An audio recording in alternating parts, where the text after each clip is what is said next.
வணக்கம். இந்த வீடியோவில் 31/3/2026 தமிழக அரசு ஊழியர்களுக்கு முக்கிய உத்தரவு உடனே செய்ய வேண்டிய அறிவிப்பு வெளிவந்திருக்கிறது. இந்த அறிவிப்பை யார் வெளியிட்டிருக்காங்க, தமிழக அரசு ஊழியர்கள் என்ன செய்ய வேண்டும் என்பது சார்ந்து விவரத்தை பார்க்கலாம். இந்த வீடியோவை தொடர்ந்து பார்க்குறதுக்கு முன்னாடி நம்ம சேனலை இதுவரைக்கும் சப்ஸ்கிரைப் பண்ணாதவங்க இந்த வீடியோக்கு கீழே இருக்க ரெட் கலர் சப்ஸ்கிரைப் பட்டன் அழுத்தி சப்ஸ்கிரைப் பண்ணிக்கோங்க. தமிழகத்தில் அரசு ஊழியர்கள் மற்றும் ஆசிரியர்களை சார்ந்து முக்கியமான அறிவிப்பை கருவூலத்துறை வெளியிட்டிருக்கிறது. இந்த அறிவிப்பு அரசு பணியாளர்களின் தகவல் மேலாண்மை மேலும் சீர்படுத்தும் நோக்கில் வெளியிடப்பட்டுள்ளது. அதன்படி மாநிலத்தில் பணிபுரியும் அனைத்து அரசு ஊழியர்கள் மற்றும் ஆசிரியர்களும் தங்களுடைய சுய விவரத்தை GBM 2.0 எனப்படும் புதிய தரவுதளத்தில் பதிவேற்றம் செய்ய வேண்டும் என்று அறிவுறுத்தப்பட்டுள்ளது. GBM குளோபல் பர்சனல் மாஸ்டர் 2.0 திட்டம் அரசு பணியாளர்களின் தகவல்களை ஒருங்கிணைக்கவும் ஒவ்வொருவருக்கும் தனித்துவமான அடையாளத்தை வழங்கவும் உருவாக்கப்பட்டுள்ளது. இத்திட்டத்தின் முக்கிய அம்சமாக ஒவ்வொரு அரசு ஊழியர்கள் மற்றும் ஆசிரியர்களுக்கு 11 இலக்கத்தை கொண்ட தனித்துவ அடையாள எண் வழங்கப்படும். இந்த எண் அவர்களின் சேவை விவரங்கள் மற்றும் நிதி பரிவர்த்தனைகளை ஒருங்கிணைக்க உதவும். இதற்காக IFHRMSல்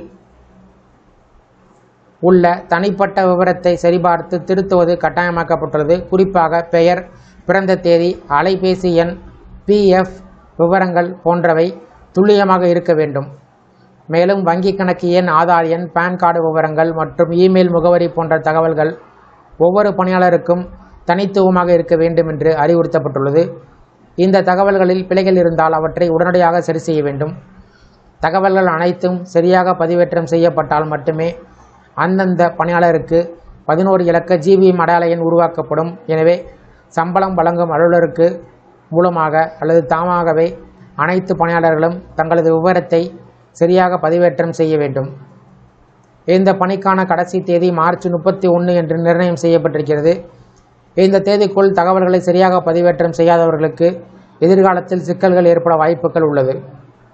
கருவூலத்துறை தெரிவித்திருப்பதாவது, GBM 2.0 தரவுதளத்தில் முழுமையான மற்றும் பிழையற்ற தகவல்கள் பதிவேற்றம் செய்யப்பட்டால் சம்பளம் மற்றும் இதர பணப்பலன்கள் தடையின்றி வழங்கப்படும். இதனால் பணியாளர்கள் சம்பள விநியோகத்தில் தாமதம் போன்ற பிரச்சனைகளை தவிர்க்க முடியும். மொத்தத்தில் இத்திட்டம் அரசு ஊழியர்களின் தகவல் நிர்வாகத்தை டிஜிட்டல் முறையில் மேம்படுத்தும் முக்கியமான முன்னெடுப்பாக பார்க்கப்படுகிறது. எனவே அனைத்து அரசு ஊழியர்களுக்கும் மற்றும் ஆசிரியர்களுக்கும் இதனை மிகுந்த கவனத்துடன் எடுத்துக்கொண்டு காலக்கெடுவிற்குள் தங்களது விவரத்தை சரியாக பதிவேற்றம் செய்வது அவசியம்.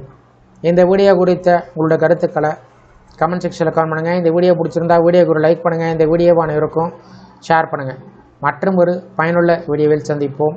நன்றி.